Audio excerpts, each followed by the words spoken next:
Okay, I probably should not have come on live before I cleaned my table.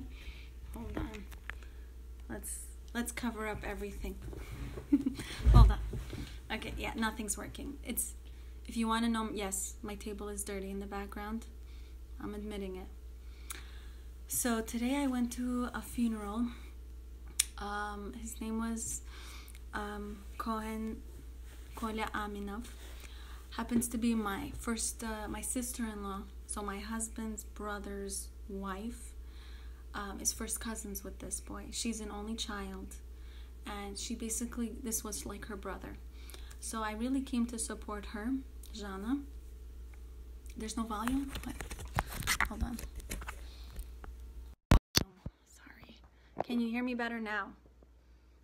Hold on. What about now? Can you hear me now? Can you please comment if you can hear my beautiful voice? I don't know. I can't hear you. Check your volume. Usually when my husband says I can't hear you, he doesn't ask me to check my volume. He just prays that I won't continue to talk. Okay, is it working now? Zoya, can you hear me? I don't know. This is so weird. Okay, good. I think the Yetzer Hara, which is the evil inclination, is really trying to not let me speak tonight, because this is my husband's phone. I couldn't communicate on my phone. My storage is low, even though I bought storage. Anyway, long story short, I am on live against all odds. And I really came on because I want to talk about the emotions from today's funeral. So, I mean, he was such a young guy. He was such a good soul, a good heart. If anyone ever knew, whoever knew him, can only speak kind words about this guy. And everybody's in shock. How could this have happened? How could we not have noticed that he was so depressed, that he was, gonna end his own life? And, I think depression really is when someone loses their own spark. Like, they forget they're in a dark room, but they have their own light to shine that room. And our job, really, our responsibility as people who live and exist in this community, because Kol Yisrael Arevim Zel Lazeh, which is, I think this means all the Jews, we are responsible for one another. What does that mean to you? Does that mean that when you see somebody who they're going through a hard time, they're going through a divorce, or they're going through a challenging relationship issue, or they lost a child, or something's going on, please don't be afraid. This is my takeaway. Don't be afraid to offer your hand, because you are valuable and you have light inside of you that he needs. He needs some of your warmth, because he lost his own light. And even though he was giving and offering so much of himself, I mean, it was heartbreaking to hear all of his. It's just too much. I lost my brother to something very tragic like this, and my husband also lost his brother. And so this is hitting a very close to home kind of situation. And I think this is meant to wake us up. But to what? If you're a wife, I think it's meant to wake you up to recognize your power in your relationship, that you have a responsibility to step it up. I'm so in that space to step it up and bring your best foot forward, to respect and to honor your spouse. I don't know what happened in anybody else's life. I don't judge. I don't know, and I don't want to know. But this is our opportunity to say, not what did they do wrong? How did this happen? It's our, we want to know, right? We're very curious people. But the first step really is, their story is theirs. God's going to ask you, how did you do on your test paper? He's not going to ask you about their test paper. Every person answers for his own test. Every person answers for whatever they are given. They need to answer for that. No one else is going to be asked what was on your test paper, only you. So you are the one who's responsible to take ownership and just do something about it for yourself. So what does that mean for me? I'm gonna read this book, and the Empowered Wife book is really about learning to recognize your power and your responsibility in the relationship to offer to your spouse. You know, a lot of us forget. We always say, he didn't do this for me. He's not doing enough for me. He doesn't want to throw out the trash. He doesn't want to take me out on a date. I can say all of those things. He's not helping me, right? Just comes out like water. But let's be honest and recognize, what are we doing? Let's look at ourselves. We're so busy looking at everyone else, including our spouse. We got to start from here. And that's not a bad thing. That's not something that I'm not blaming anyone if you're going through a relationship drama. I'm just saying, let that empower you to help you realize what you are capable of. You know, after what happened today in the funeral, it made me realize how much a person can accomplish in a short amount of time if he's intentional about his life. What can happen if you decided you want to change your life for the better? A lot can happen. You can improve your life to such a degree. You would help so many people, but the first step is you live by example. You understand? You don't wait for other people to start treating you better because you're a victim. You just live your life on your terms and you help yourself live better. And I am talking from an honest place. I'm not a big shot. I'm going through a lot myself. Mom, if you're watching, I'm not going through a lot. Every time I do these talks, I feel like she calls me up afterwards and is like, is everything okay? I saw you and you mentioned something about your son. You were upset on Saturday. I'm like, Ma, stop watching me on live, because like literally this is for my girls and for me. That's it. If you're watching, I just want you to know, Ma, everything is fine. I mean, really. He's great. I'm great. We're doing great. Okay? And that's a lesson for all the women here watching. Our moms don't need to know the details of the drama that's going on because they worry too much anyway. Because after you and him make up, she's still thinking. She's still thinking, what did he say? Is she okay? Okay? Let's read chapter 1. May whatever we learn be a memory and a blessing, be in blessed memory for Koyla Aminov ben Rachel. May his neshama have an aliyah from all of the blessings that we're going to get from this conversation to create peace in our marriages. It now more important than ever. My husband, he learns with a bunch of rabbis. FYI, he just became a rabbi, okay? So, and he tells me this all the time. There are too many people talking about getting divorced for nonsense, guys. Nonsense. It seems important, but it's not important. Some of it is real. There's a small percentage of you or people who are going through serious drama. But then there's a few of you. Really, I'm one of them. You can create drama out of nothing, okay? Prologue. We're going to start reading the prologue. Okay, this book is for Tamara. She's watching. I'm going to figure out a way to get that book to you because I drive. Okay. Every master was once a disaster. This is the beginning. This is how she titles the beginning. That should be a lesson for us from the get-go. If you're going through a really tragic time and you feel like life is really crazy, every master was once a disaster. She writes in the very beginning. By the way, I read this to my husband, the first pages, and he's like, did she channel you when she wrote this part? Because it sounds literally like she just took your brain and just put it on the paper. I said, no, she doesn't know me, but she knows every woman because every woman is going through this, okay? All right. My husband was a loser. At the lowest point in my marriage, I was absolutely convinced that I had married the wrong person.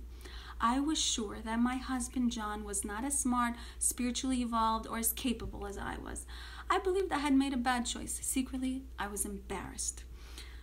Maybe it wasn't so secret.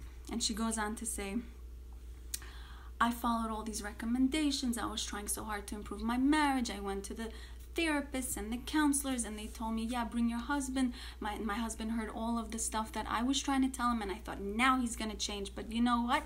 He just dug his heels right in deeper, and he didn't change at all. I pointed out the shortcomings in his diet. Okay, I am a health coach. I do point out his shortcomings, but you see, I can't even defend myself. I really need to stop. And made suggestions for how he might cut back on junk food. As you will no doubt be in shock to learn, none of this motivated him. My husband didn't want to change. He didn't want to improve the relationship. Quite the opposite. And we argued a lot. We don't marry because we want to argue, right? We marry because we want to live in peace. We marry because we find somebody who we find compatible. Why do we argue so much once we're in the relationship? What is it about this power struggle that we want somebody who we're living with to see the world through our eyes and help us do the world like I want it this way. I need you to do it this way. She teaches you here in this book how to get what you want without sounding nagging, which, by the way, my husband told me is every man's problem.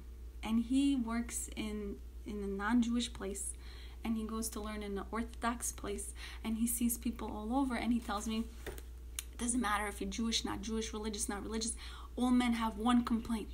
When will their women stop talking and nagging them to death?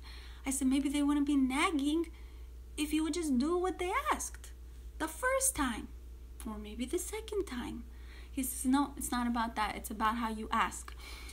So, and she says, she actually says the same thing. She says, the way you ask matters a whole bunch more than you realize. Okay. My marriage was hopeless. I read a lot of articles and books on how to have a better relationship. They said communication was key, but my husband wasn't responding to anything. He didn't even seem to want to listen. Every time I wanted to talk, he was not interested in talking back. 6 years. She was 6 years in the marriage, and she was really struggling. She really wanted to get divorced, but she was embarrassed about the idea of getting divorced. So now she writes, what no one ever taught us. You made a vow because you wanted to love and be loved, to have a sense of family, to know that there's someone in the world who will worry about you if you don't come home at the usual time. You signed up for marriage because you believed you had found someone you could truly count on, and because you felt so good and happy in the company of your beloved that you wanted that person by your side forever. But you know what? Divorce happens every 13 seconds.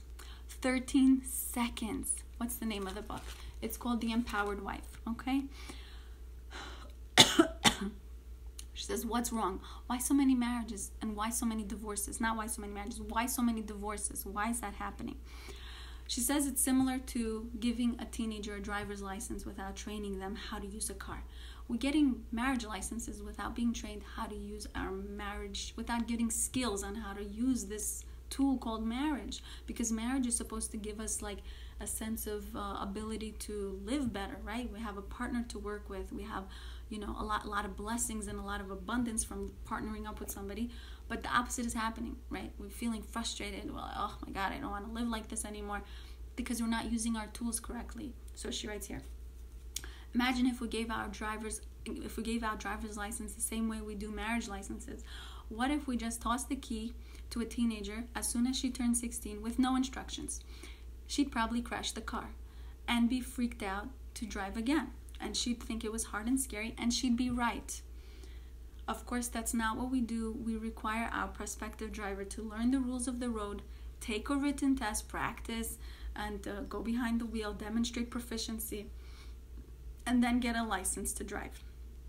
Why is it we don't take care of what we need to do with marriages? So she says She herself didn't know how to live a happy life until she started asking people who were married more than 15 years, what's your secret to a happy marriage? And she started creating this formula, which she titles here, there's a name for it. Anyway, it's called the 6 secrets of something, intimacy skills. The 6 intimacy skills. Okay. So she writes here, she had a huge aha moment when she finally realized it's not about how you want to get your way. It's really about how you execute what you're trying to say and how you communicate that. There's a certain skill that we have as women that we're not using. We have the skill, but we're not using it because we haven't learned about it and we don't develop it. She said she helped a lot of people with it, and it dramatically improved people's relationships, including her own, in about 2 weeks. Okay, talk about feeling empowered. Now she says she wants to help you. She's really getting me interested. I want to learn how to do this, and I want to share with you how to do this. She mentions here there's some bad advice that people offer. They say marriage is hard work. She says false. Marriage is not hard work if you're doing it correctly. And then she says husbands and wives take equally for the marriage. She says no, it's not true. The more women receive graciously from their husbands and focus on their own happiness, this is like way out there for me, the more successful the marriage will be. See, because I was always under the impression that yes, it is a give and take. It's a two-way street, and both of us sometimes give and both of us sometimes take. I don't know. You know, for me, this is really a very different experience. Chapter 1, page 1. That was all the prologue. It was not even chapter 1. Okay? And by the way, this book has like over 200 pages. So we're not all doing this in one day. I just want to read to you chapter 1 quickly, and then we will stop and we will return again on our next call. When I dragged my husband to, by the way, the title is Empowerment Wears a Disguise. When I dragged my husband to marriage counseling, my fantasy was that the counselor would fix him so I could finally be happy. What's wrong with that sentence? Anytime a person outside of you can make you happy, it's not real happiness, because it comes from the inside, right? When you say you don't make me happy, what you're really saying is I can't make myself happy with what's happening around me. I can't see I lost sight of what I'm grateful for. Okay. When I started practicing the 6 intimacy skills, it was all about me becoming my best self and having my best relationship followed naturally. So it's not so much, she says, working on the relationship. It's working on yourself, and you know what? You end up working on the relationship. Okay. Sorry, this is only women, Ilya. I'm sorry you're watching. You're not going to like this. It's not for you. You can ask your wife to watch if you want, but this is a women's channel. It's an empowered woman book, okay? You're not gonna find it interesting. When a well-packaged web of lies has been sold gradually to the masses over generations, the truth will seem utterly preposterous. So she's saying that, yes, what I'm about to say is gonna sound really off, and yes, to me it did sound really off. It took me a long time to just literally just let it. She keeps saying how much it helped a lot of people, so I'm just going to absorb it and take a risk and take it and go with it, which I recommend. Let's say do it with me. If your marriage is anywhere near as hostile, lonely, and dysfunctional as mine was, I want you to know that it's not your fault. It may not be your husband's fault either. It's just that no one ever taught you the skills you need to have a happy relationship. And what she means by happy relationship is no one taught you how to treat yourself better. Like everything else in life, it's easier to succeed in a happy marriage when someone shows you how. All right.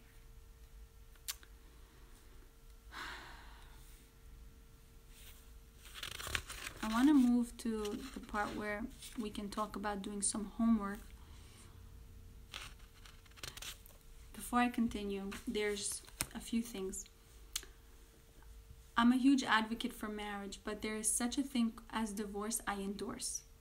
And I want to mention this here because some of you watching may be experiencing this. This book is not going to fix this issue that I'm about to share with you. Here are the types of men with whom you are not safe and therefore cannot reasonably hope to have an intimate, passionate, peaceful relationship with. A man who's actively addicted to drugs, alcohol, or gambling. A physical abuser. A man who isn't capable of being faithful to you. Those are deal breakers.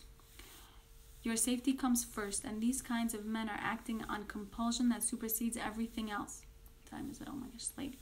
Even their desire to love and protect you. Their desire to do a drug, to be an addict to drug and alcohol is so strong that they can't see past that. So you can't work with whatever love they have for you because they're not looking at that. If you aren't safe, consider ending the relationship and creating the space in your life for a good man, the kind who will treat you the way you deserve to be treated. Now, if, however, you decide that your relationship with such a man is at least 51% good and you decide to stay in the marriage, know that I trust you as the expert on your own life to decide what's best for you. However, I can't promise that you will have all the intimacy, passion, and peace that's possible for you and that you deserve. So she's basically saying, if you're going through a very, if there's some kind of addiction going on or abuse that's like chronic, it's going on and it's seeping into the core of your relationship, something really big needs to change for him to change, for the relationship to change. Maybe he has to get out of the relationship or you have to get out. That may be the change. So if your husband does not fall into these categories, then you have a good guy, someone you are safe with and loved enough to marry. Of course, he's not perfect, but you can have a wonderful relationship. With him. If you're not enjoying that right now, this book will show you why, as well as what to do to create the relationship you deserve. You'll start by implementing simple skills, and over time, not only will your perspective change, your husband will respond to you differently. Not only will your perspective change, your husband will respond to you differently. This is really the source. This is the whole essence of this book. He's the same guy, but because you're speaking differently, you take ownership for your piece of this relationship, he responds differently. I think I heard this somewhere. The woman is the neck. Where did I hear this? The man is the head, but the woman is the neck. So where she turns, that's where the head goes. And it may not look like the neck's doing much, but it's the most powerful piece, but it doesn't know its own power if it's constantly asking, if it's not using its skills correctly. Okay.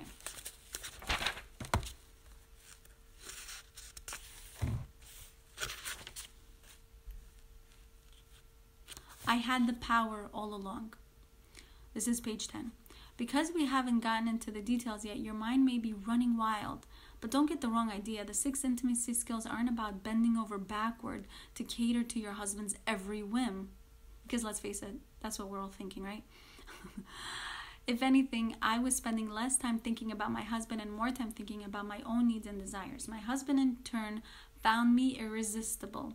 This was the surprising pathway to becoming a wife whose husband can't do enough to make her happy. From putting gas in my car to telling me how beautiful I am. This is the same guy, by the way, that she wanted to divorce in the beginning of the story because she was ashamed, embarrassed, thought she married the wrong guy. Now she's hearing from him all the things that she was craving and more. Okay. I didn't recognize the empowerment in the intimacy skills at first because it came disguised as accountability. When I had previously looked to my husband to do the things that I believed would improve our relationship, practicing the 6 intimacy skills meant looking only at what I could do differently. Let's focus on ourselves. It meant being willing to suspend long-held beliefs about the way I thought things should be and to take an uncomfortably unfamiliar approach to our conversations. I began to take responsibility for my own behavior and the damage I was doing. No matter how justified I felt in screeching, nagging, or rolling my eyes, I reluctantly found the humility to admit that I don't always know what's best for us. Okay, so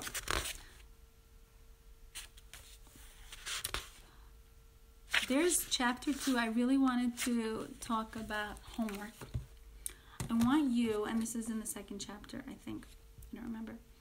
I want you to go tonight, and I will do this too because I read it over Shabbat and I couldn't do it. Write down what things you like to do that makes you happy, what you enjoy doing.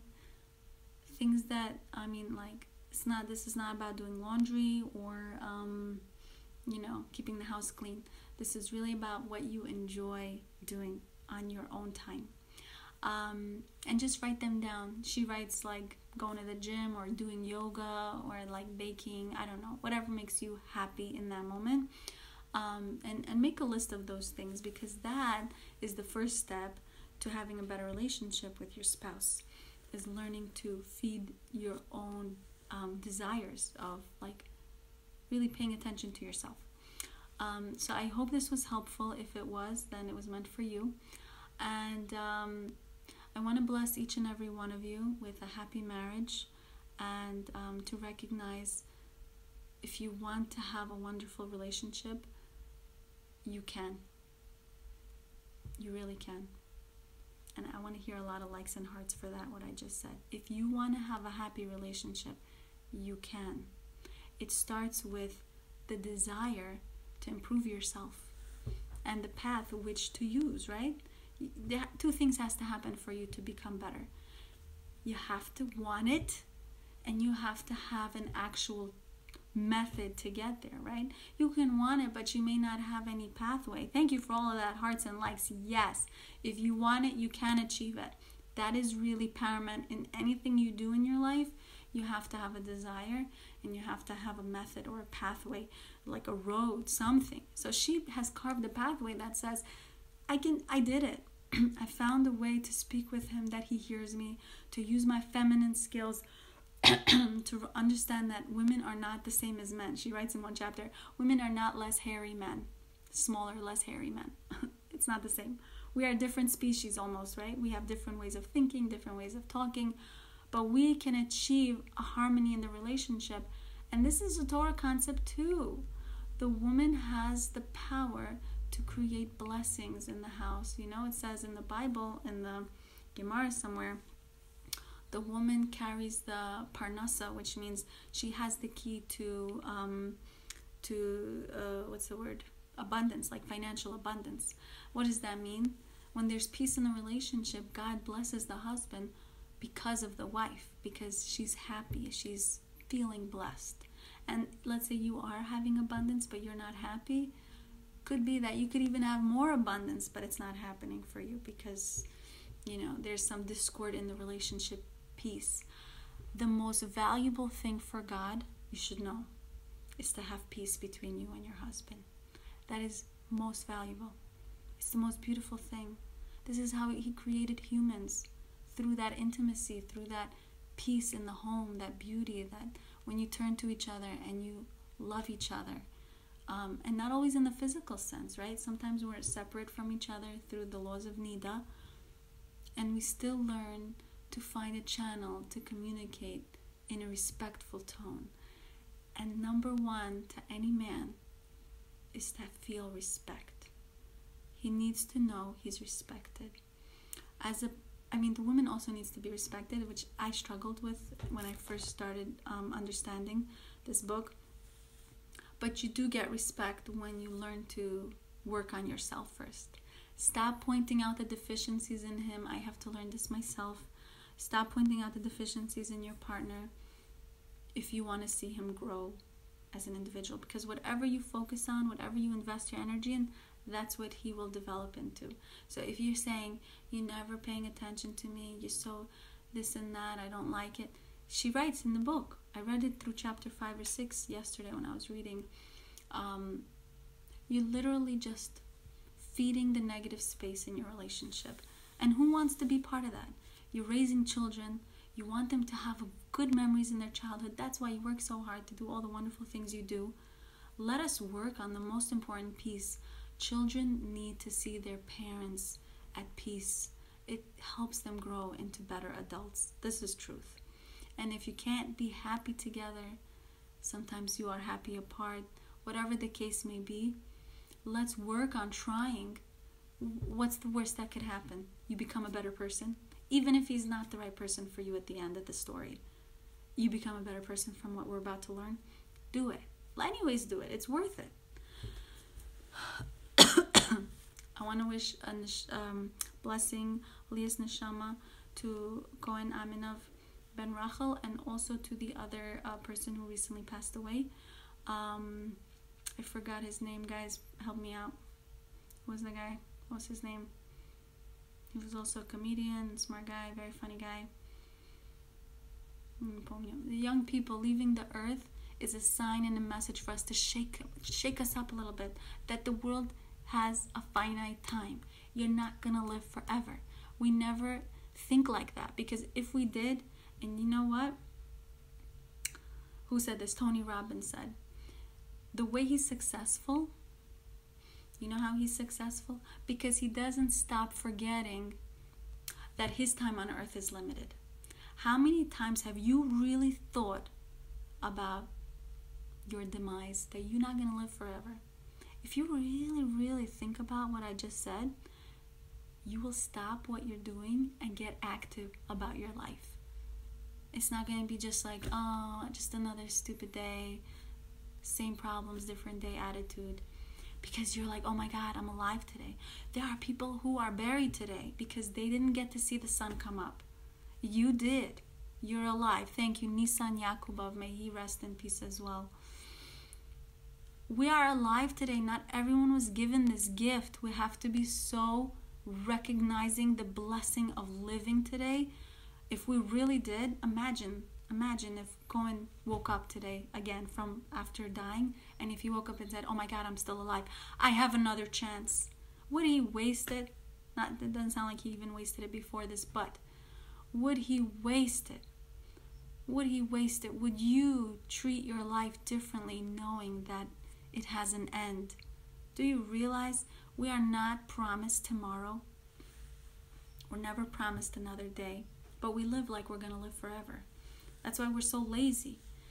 I want to bless everyone to not know the pain that the parents have felt who buried these children. I want to bless you to have a happy marriage and to recognize your power in this world, because you're here for a reason.